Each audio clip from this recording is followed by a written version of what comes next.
Bonjour à tous, bienvenue à la nouvelle séance préparatoire. Nous sommes dans Maths 11, nous allons travailler sur les polynômes interpolation de Lagrange.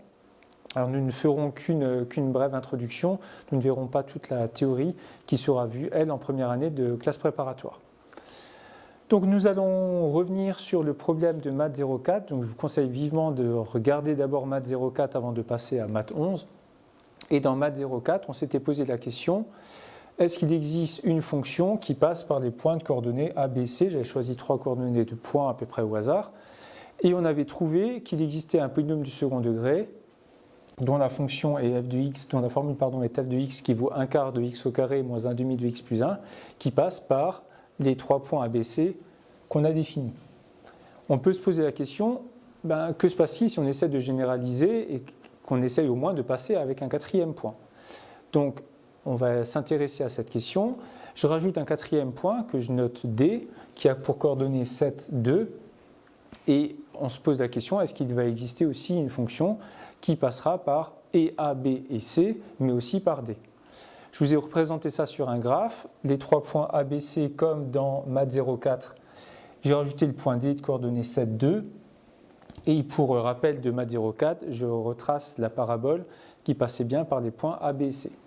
Alors là, de nouveau, on peut toujours dire, on voit que D n'appartient pas à la courbe de la fonction, mais il suffit de prendre les coordonnées du point D et de vérifier si l'image de 7 par la fonction f qu'on a trouvée précédemment est égale à 2 ou non. Et on verra que dans ce cas-là, l'image de 7 n'est pas égale à 2, donc la fonction ne passe pas par le point D.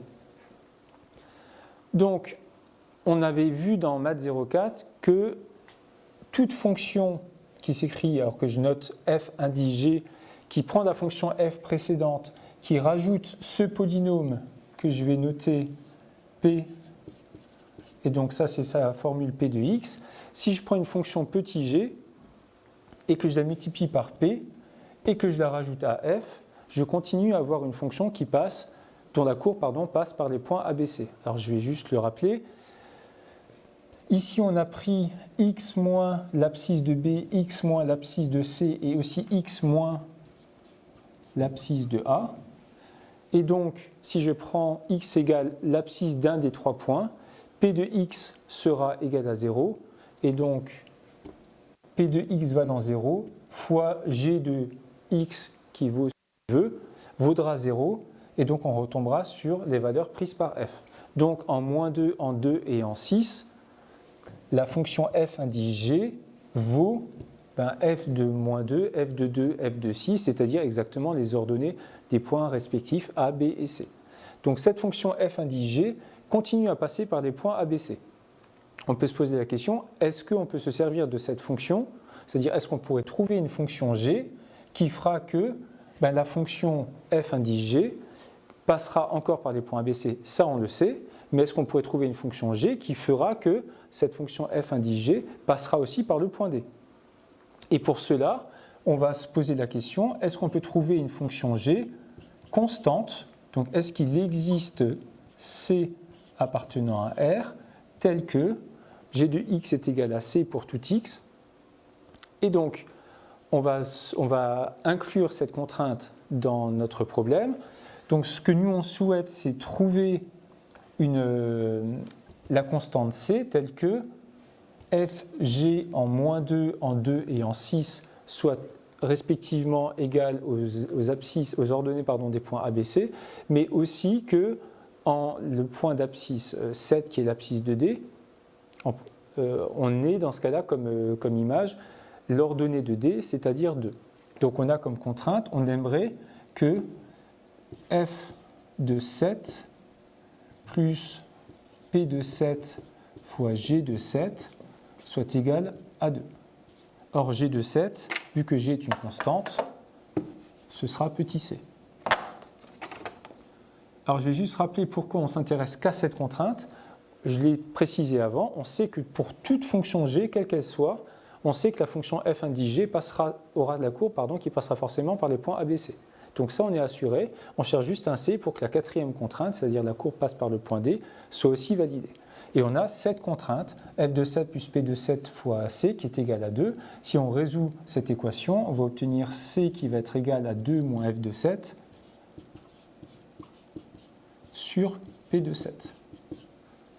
Et donc si je prends la fonction que je vais noter h ici, qui a pour formule f de x plus à la place donc, du g, j'écris le c, donc le 2 moins f de 7 sur p de 7 fois p de x, le p de x qui est ici. Cette fonction a une courbe qui va passer par les points ABC, on l'avait prouvé dans Math 04, et par le point D grâce à cette contrainte. Maintenant, je vais juste écrire cette fonction h un peu différemment. Je prends f de x et je coupe cette fraction en deux. Et donc, je vais avoir moins f de 7 sur p de 7 p de x plus 2 p de x sur p de 7. Et je vais m'intéresser à cette partie-là.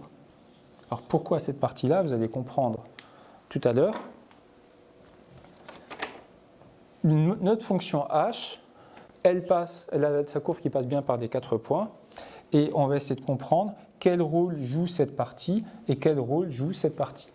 Et en fait, la question qu'on peut se poser, c'est comment faire pour généraliser? Si maintenant on vous donne 10 points, comment faire directement pour trouver une courbe qui va passer, dont la courbe passera par ces 10 points? Donc là, on était parti d'un exemple où on avait déjà une solution, on avait essayé de trouver d'autres solutions, ce qui était l'ouverture du problème. Là, on s'est servi de cette ouverture pour trouver une nouvelle solution avec un 4e point, mais ce qui serait intéressant, ce n'est pas de devoir chaque fois trouver une solution pour 2 points, pour 3 points, pour 4 points, pour 5 points, si on a 10 points à trouver en tout.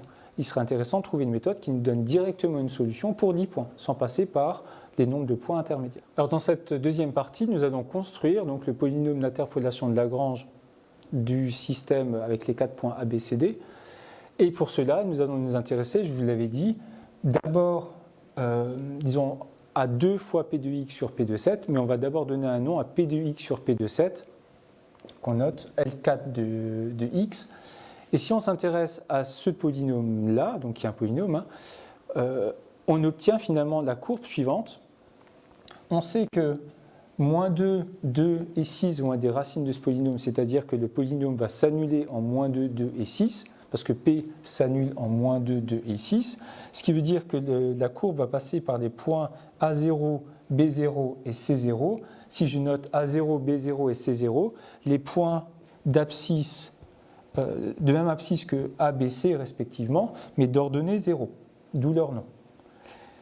Maintenant, si je m'intéresse à L4 de 7, on voit que L4 de 7, par définition, c'est P de 7 sur P de 7, et ça vaut 1. C'est-à-dire qu'en 7, le polynôme aura comme valeur 1.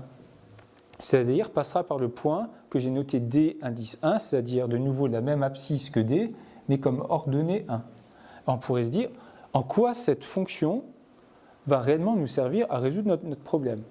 On ne vaut pas A, ni B, ni C, et on ne vaut même pas D au 4e point.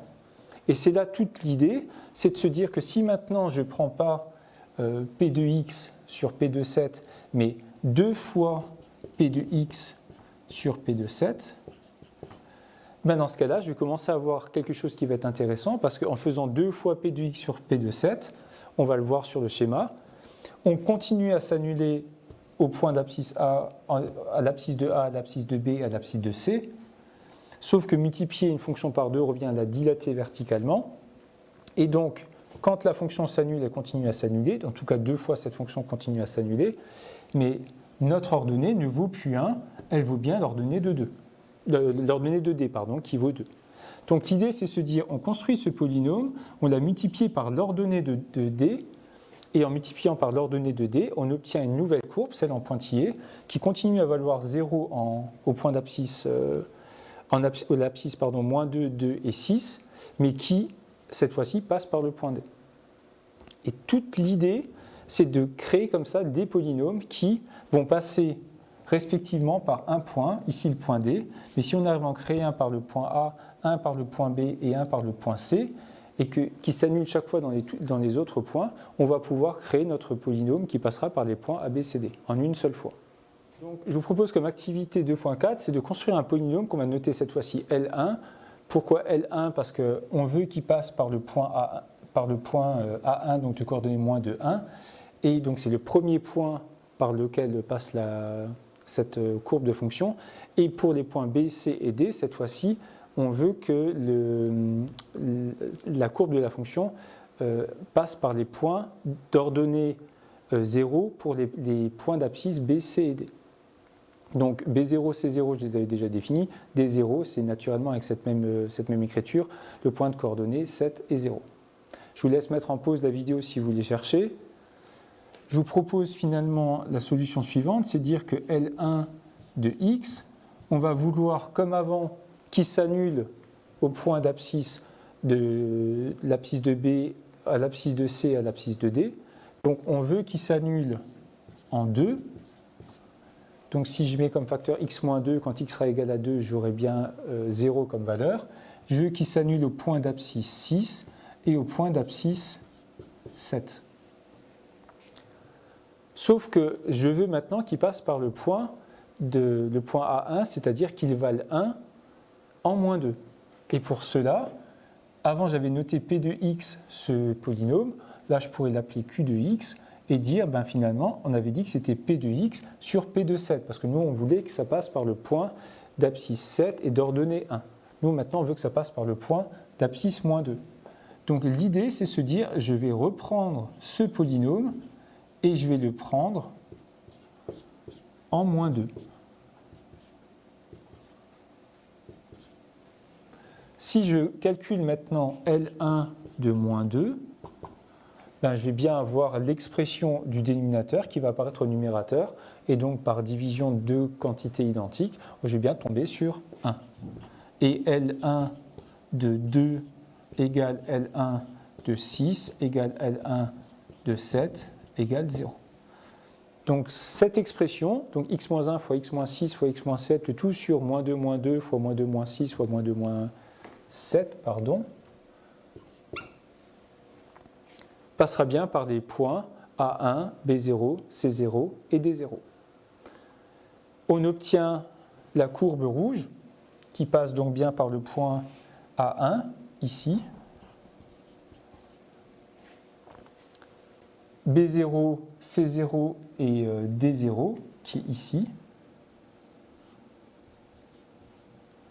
Alors attention, la courbe n'est pas nulle tout le temps. C'est d'ailleurs, on le remarque, quand derrière, je veux utiliser ce polynôme L1 pour trouver cette fois-ci une courbe de fonction qui passe par A, et B0, C0 et D0, c'est-à-dire qui résout mon problème pour l'un des points et qui est nul pour les trois autres points, pour les abscisses des trois autres points, il suffira de dire que je prends finalement l'ordonnée de A, qui est 3, et dire que 3 fois L1, qui est la courbe qui apparaît ici en vert en pointillé, 3 fois L1 continuera à s'annuler en B0, en C0 et en D0, mais par contre, cette fois-ci ne vaudra pas 1 au point d'abscisse en moins 2, mais vaudra 3 en moins 2.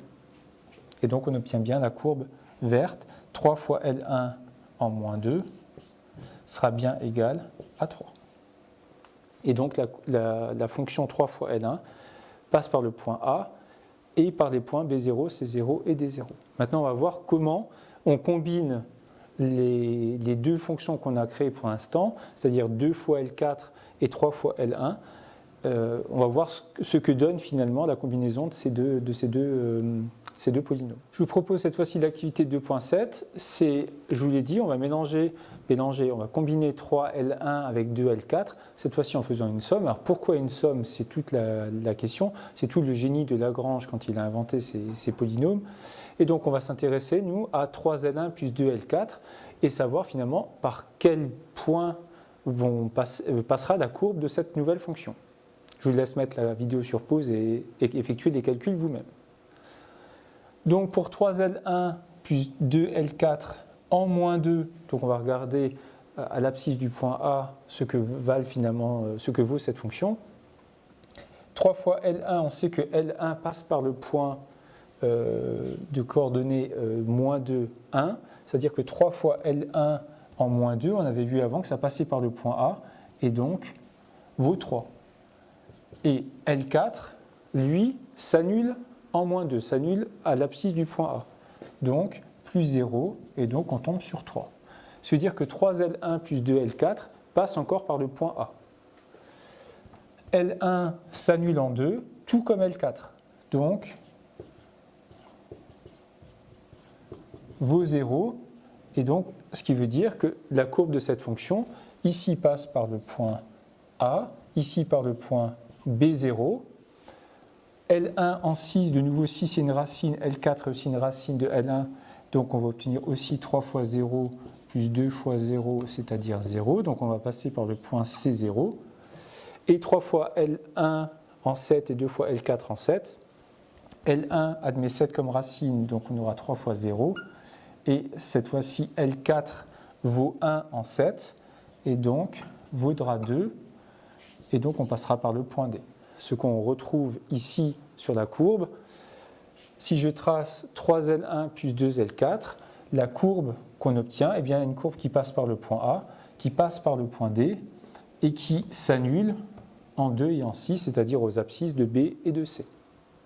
Et on voit que finalement, avec 2L4, 3L1, on résout un peu plus le problème. On a A, on a D, il nous manque B et C. Mais le plus important à comprendre, c'est qu'en faisant cette somme, on s'est posé la question avant, pourquoi cette somme? C'est parce que, vu que on avait L1 qui passait par A, mais qui valait 0 en 7, quand je lui ai rajouté 2 fois L4, qui valait 2 en 7, et bien finalement, le fait de s'annuler, si je rajoute la courbe qui s'annule en 7 à une courbe qui ne s'annule pas en 7, ben je tombe sur la valeur obtenue par la fonction qui ne s'annulait pas en 7, et on tombe bien sur D, c'est-à-dire le fait de rajouter la brique 3L1 à 2L4 n'interagissent pas les unes avec les autres. C'est-à-dire que la courbe qui passe par A, eh ben, si je lui rajoute une courbe qui passe par 0 au point d'abscisse moins 2, eh ben, la somme continue à passer par A, et pareil pour D. Et vous voyez qu'au final, eh ben, on a maintenant notre idée générale. On a créé avant un polynôme qui passait par A et qui s'annulait en 2, en 6 et en 7. On a créé dès le début un polynôme qui s'annule en moins 2, en 2 et en 6 et qui passait par D en 7. Et en faisant la somme des deux, on a réussi à passer par A et par D.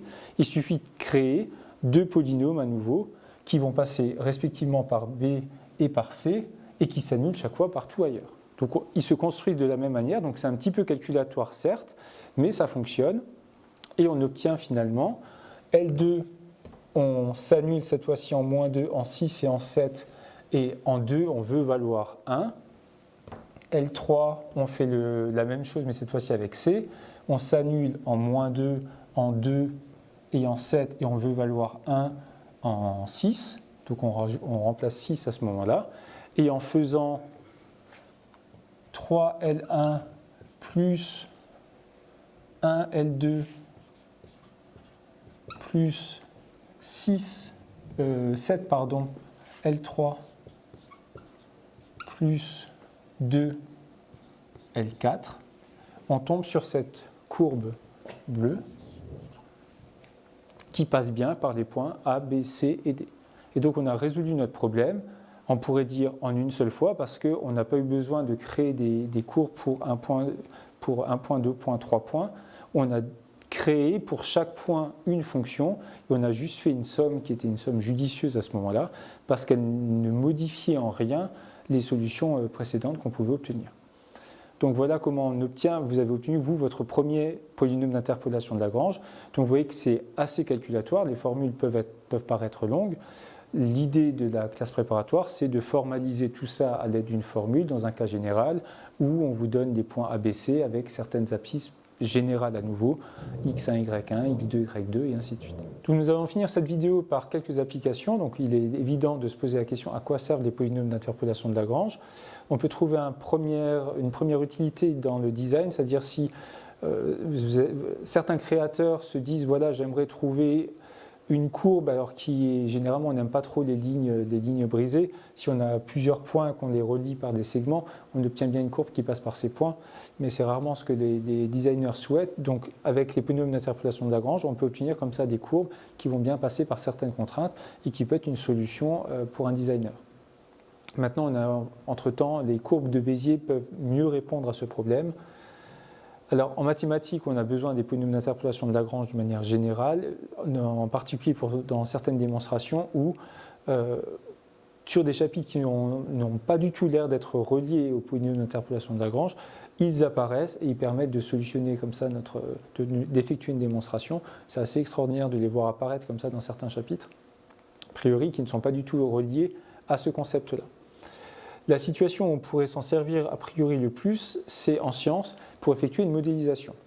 Alors ça peut être en économie, ça peut être en physique, ça peut être en SVT, ça peut être dans plein de domaines différents. Je vous propose la situation suivante. On s'intéresse, j'ai pris de vraies valeurs, à la production de la matière plastique. Alors je ne sais plus là, en quelle unité, si c'est en millions de tonnes ou en milliards de tonnes, mais au cours des années à partir de 1950. Donc j'ai pris 5 valeurs. Une valeur en 1955, en 1965, en 1975, en 1990 et en 2015. Et donc j'ai appliqué la technique de trouver un polynôme qui va passer par A et qui s'annulera en 1965, en 1975, 90 et 2015. Puis je l'ai ajouté à un polynôme qui passe par B mais qui s'annule ailleurs, et ainsi de suite. Exactement la technique que l'on a pu voir avec 4 points tout à l'heure. Et j'obtiens le polynôme suivant qui passe bien par des points A, B, C, D et E.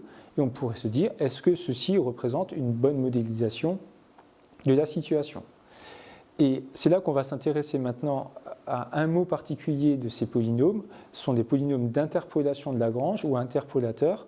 Et l'idée de l'interpolation, c'est on vous donne des contraintes A, B, C, D, E, et on se pose la question, est-ce qu'on peut trouver un modèle qui va fonctionner à l'intérieur de ces points, c'est-à-dire entre les points A et E, c'est-à-dire entre 1955 et 2015. Ça s'appelle de l'interpolation.